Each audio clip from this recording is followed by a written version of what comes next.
सिंध जे नए सिर अडाव जे सिरे हेठि निंदो में भी हर पासे सकाफ़ती रंग निकिरी पिया आहिनि। महराण पब्लिक स्कूल में उस्तादनि ऐं शागिर्दनि पारां सकाफ़ती प्रोग्राम कोठायो वियो। रिपोर्ट करे रहियो आहे मोहम्मद ख़ान बुरगड़ी।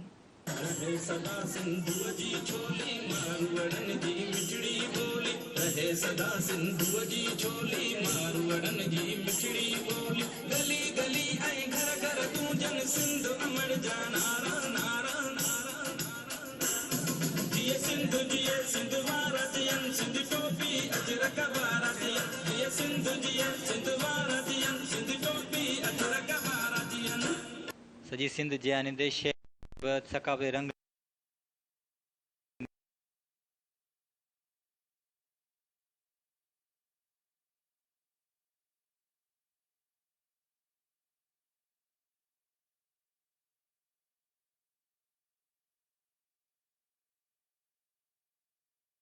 शागिर्दान धरती टीवी न्यूज़ से ॻाल्हाईंदे चयो त घणा शुक्रगुज़ार आहियूं धरती टेलीविज़न वारनि जा जिन अॼु असांजे महराण पब्लिक स्कूल जे प्रोग्राम खे कवरेज ॾिनी।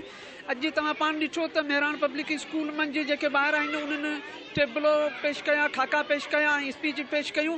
असीं इहो उन्हनि खे ॿुधाइण था चाहियूं जेके असांजी सकाफ़त जे ख़िलाफ़ु ॻाल्हाइनि था, जेके सिंध जे ख़िलाफ़ु ॻाल्हाइनि था, त असां सिंधी माण्हू सुजाॻ आहियूं। असां सिंधी माण्हू हमेशह कॾहिं बि कंहिं सां कंप्रोमाइज़ न कंदासीं पंहिंजी सकाफ़त ते ऐं हमेशह अहिड़ा प्रोग्राम जेके असां ऑर्गेनाइज़ कंदा रहंदासीं। पंहिंजी धरती हज़ारे साल क़दीम आहे ऐं क़दीम हुअण जे नाते मोहन जो दड़ो असांजी निशानी आहे ऐं भिटाई असांजी निशानी आहे, मारी असांजी निशानी आहे, तहज़ीब आहे ऐं ससूईब असांजे तहज़ीब आहे। त शेख हयात जदीद दौर जो शेख हयात बि असांजी तहज़ीब आहे ऐं अहिड़े तरीक़े सां मुख़्तलिफ़ जेके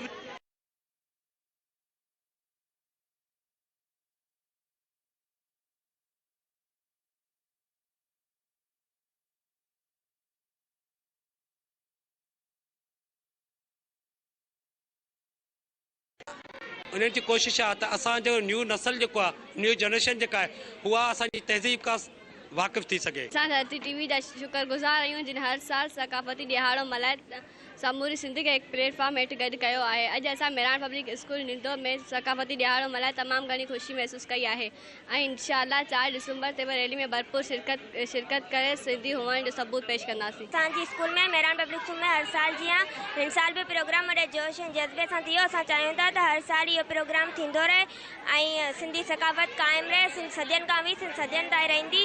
असां हीउ प्रोग्राम अरेंज कयोसीं ऐं असां स्कूल जा सभु दोस्त गॾिजी करे हिन प्रोग्राम जो सभिनी पंहिंजे फ़न जो मुज़ाहिरो कयो, टेबलो पेश कया ऐं स्पीचूं कयूं ऐं शेरो शाइरी थी ऐं उनखां बाद में असीं शुक्रगुज़ार आहियूं धरती टीवी न्यूज़ जा जंहिं असांखे पंहिंजो क़ीमती वक़्तु कढी असां वटि आया।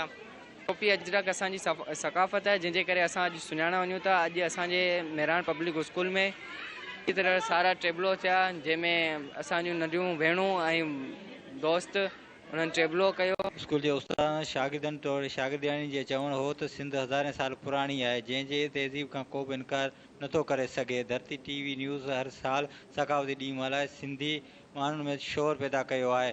इंशाअल्लाह 4 दिसंबर ते धरती टीवी न्यूज़ तरफ़ां निकितल सकाफ़ती रैली में पुण शिरकत कंदासीं। मोहम्मद ख़ान बुरगड़ी, धरती टीवी न्यूज़, निंदो शहर।